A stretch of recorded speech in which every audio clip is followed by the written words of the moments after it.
نحمده ونصلي على رسوله الكريم اما بعد فاعوذ باللہ السمیع العلیم من الشیطان اللعین الرجیم بسم اللہ الرحمن الرحیم۔ سامعین و ناظرین السلام علیکم ورحمۃ اللہ وبرکاتہ۔ آج کی مختصر سی نشست میں علم کی اہمیت اور افادیت کے حوالے سے ہم جاننے کی کوشش کریں گے۔ علم کی اہمیت کا اندازہ قرآن مجید کے اس آیت مقدسہ سے ذرا ملاحظہ کیجیے کہ سب سے پہلے سیدنا آدم علیہ السلام جب اللہ رب العزت نے تخلیق فرمایا، پیدا فرمایا اور ان کا سامنا فرشتوں سے ہونا تھا، یہ بات بڑی قابل توجہ ہے کہ نبوت جیسی عظیم نعمت جو کہ علم ہی سے موسوم ہے، یعنی نبوت کا کوئی لا تعلق ہی نہیں ہے علم سے، بلکہ علم ہی نبوت کا سب سے بڑا امتیاز ہے۔ یعنی نبوت جیسی عظمت اور شان کا تاج سر پہ سجانے کے باوجود بھی اللہ رب العزت نے فرشتوں کے سامنے جب حضرت سیدنا آدم علیہ السلام کو انٹروڈیوس کروایا، متعارف کروایا، تو وہاں پر بھی جو سب سے امتیازی شان رکھی وہ علم کی رکھی۔ اور فرشتوں سے کیا فرمایا اللہ رب العزت نے؟ ارشاد باری تعالیٰ ہے، سورہ البقرہ ہے قرآن مجید کا دوسرے نمبر پر سورہ ہے، اس کی آیت نمبر 31 اور 32 اگر آپ ملاحظہ فرمائیں، جس کے اندر اللہ رب العزت نے فرمایا اعوذ باللہ من الشیطان الرجیم وعلم آدم الاسماء، اللہ نے حضرت آدم علیہ السلام کو اسماء کا علم سکھایا، اور یہ کلہا فرمایا، جزوی اعتبار سے نہیں، کوئی احاطہ نہیں، وہ اللہ ہی جانتا ہے کہ کلہا کے اندر کیا کیا سمو دیا ہے۔ فرمایا اسماء کا کلی علم عطا فرمایا، اور پھر اس علم کو عطا کرنے کے بعد سیدنا آدم علیہ السلام کو علم جیسی عظیم نعمت سے سجا کر فرشتوں کے سامنے پیش فرما کر فرمایا فقال انبئونی باسماء ان کنتم صادقین، تم جو کہہ رہے تھے کہ خلیفہ نائب نہ بنو، اور بھی دلائل ہو سکتے تھے، کسی اور شان سے، کسی اور نہج سے، کسی اور طریقے سے، کسی اور سبب کو عطا کرنے سے بھی ہو سکتا تھا، لیکن اللہ نے علم کو اختیار کیا ہے۔ یہ بات بہت قابل توجہ ہے۔ اللہ نے علم عطا کر کے فرشتوں کو عاجز کر دیا کہ حضرت سیدنا آدم علیہ السلام کو جو میں نے علم دیا ہے، اس علم کی بدولت تم ان کے آگے سر نگوں ہو جاؤ اور سجدہ تعظیمی بجا لاؤ میرے حکم پر، کہ تم عاجز آ گئے ان کے علم کے آگے۔ اب دیکھیے نا، عجیب معاملات ہے ہمارے معاشرے میں کہ بذریعہ علم اللہ نے فرشتوں کو بھی عاجز کر دیا، لیکن آج لمحہ فکری ہے کہ ایک امتی اپنے نبی کے علم کے آگے عاجز ہونے سے کترا رہا ہے، انکار کر رہا ہے۔ تو عرض یہ کر رہا ہوں کہ اللہ رب العزت نے علم کی وجہ سے اور علم کے ذریعے آدم علیہ السلام کو فرشتوں پر فوقیت عطا فرمائے۔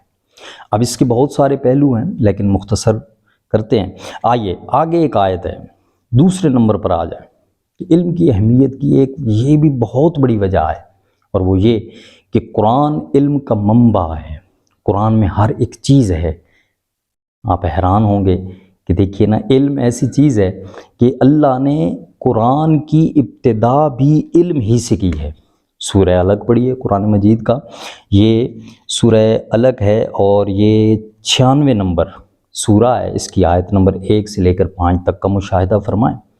پہلی وحی کی اتارتے اللہ رب العزت نے کیا فرمایا؟ اعوذ باللہ من الشیطان الرجیم اقرأ بسم ربک الذی خلق، کہ محبوب پڑھیے اپنے رب کے نام سے۔ اور آگے یہ 5 آیتیں اگر آپ تفصیل کے ساتھ پڑھیں، علم الانسان ما لم یعلم، پھر الذی علم بالقلم، سورسز علم کے بیان کیے، خلق الانسان من علق، یہ سائنسی علم ہے تخلیق انسان پر، اور اس کے ضمن میں پھر تخلیق کائنات کا علم آتا ہے۔ آج سائنس اس پر ریسرچ کر رہی ہے، تو علماء کو چاہیے کہ دین کی تعلیم اور علم کے ساتھ ساتھ آپ سائنسی علوم پر بھی توجہ دیں، تاکہ علم کو، دین کے علم کو پھیلانے کے لیے آپ کو سائنسی علوم کے سورسز استعمال کر کے پوری دنیا تک یہ دین، قرآن اور سنت شریعت کا علم پھیلایا جا سکے۔ تو یہ بھی اہمیت کی بات ہے کہ قرآن کی ابتدا ہی علم سے ہوئی، اور فرمایا علم الانسان ما لم یعلم، وہ علم اللہ نے انسان ہی کے لیے بنایا ہے، انسان ہی کو عطا کرنے کے لیے رکھا ہے کہ انسان کی معراج علم سے، تو پھر علم سے کترانا نہیں چاہیے۔ تیسرے نمبر پر آ جائیے، یہ قرآن مجید کی سورہ زمر ہے، 39 نمبر سورہ ہے، اس کی آیت مقدسہ نمبر 9 کے اندر بڑی وضاحت کے ساتھ ارشاد فرما دیا، فرمایا اعوذ باللہ من الشیطان الرجیم قل هل يستوي الذين يعلمون والذين لا يعلمون، اے پیارے حبیب صلی اللہ علیہ وسلم آپ فرما دیں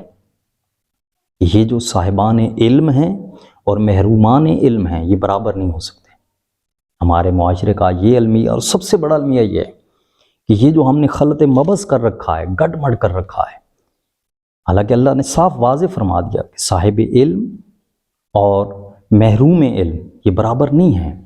ہم نے صرف برابر نہیں کیا بلکہ جو محرومان علم ہیں ان کو صاحبان علم پر ایسی فوقیت دیکھ رکھی ہے کہ معاشرے کے ہر ایک عہدے سے لے کر آپ مساجد کا حال دیکھ لیں، مدارس کا حال بھی دیکھ لیں، یہاں بھی جائیں، ٹھیک ہے، تو وہاں پر فوقیت علم کے اعتبار سے بہت کم ہے۔ پورے معاشرے میں دیکھیں، ہر ایک آپ شعبہ دیکھ لیں، کاروبار دیکھ لیں، کہیں بھی دیکھ لیں، تو جو صاحب علم نہیں ہے وہی اس عہدے پر برانجمان ہے اور وہی اس عہدے پر فائز ہے، جس کی وجہ سے سارا کچھ معاملات غلط ہو رہے ہیں۔ اور یہ بگاڑ معاشرے کا ہو اور چاہے ہمارے امور سلطنت کا ہو، چاہے ہمارے کسی بھی دنیاوی معاملات کا ہو، اس کی بگاڑ یہی ہے کہ ہم نے صاحبان علم اور محرومان علم میں برابری بھی نہیں کر سکتے تھے اور ہم نے فوقیت دے دی ہے، ہم نے ان کو اوپر بٹھا دیا اور صاحبان علم کو نیچے کر دیا ہے۔ تو یہ وجہ ہے، ایک تو علم سے ناآشنائی ہے، پھر جو علم والے ہیں ان کی ہماری نظر میں معاشرے میں ان کی وہ اوقات اور وہ نہیں رہی، جس کی وجہ سے یہ معاملات سارے پیدا ہوں گے۔ جب تک ہم علم کی طرف نہ آ جائیں اور علم کو اپنا شعار نہ بنائیں گے اور علم والوں کا صحیح طور پر تعین نہیں کریں گے، اور صاحبان علم